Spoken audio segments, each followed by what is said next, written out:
পরিবর্তন কাকে বলে জানো?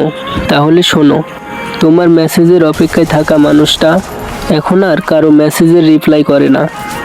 তুমি কখন ফেসবুকে অ্যাক্টিভ হবে সে আশায় বসে থাকা মানুষটা এখন নিজেই ভালো করে ফেসবুকে অ্যাক্টিভ থাকে না।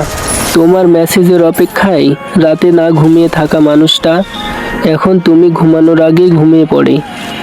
মেসেজ পাওয়ার সাথে সাথে রিপ্লাই দেওয়া মানুষটা এখন তোমার মেসেজ পাওয়ার পরেও রিপ্লাই দেওয়ার আগ্রহটা হারিয়ে ফেলেছে।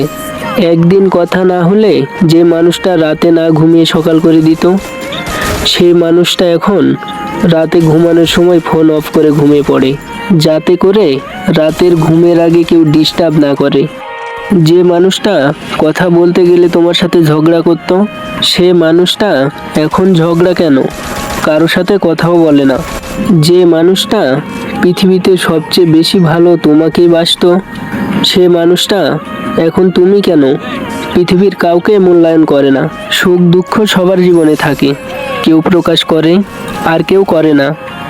তবে হ্যাঁ, আমি করি। তার মানে এটা নয় তোমার প্রতি আমার দুর্বলতা।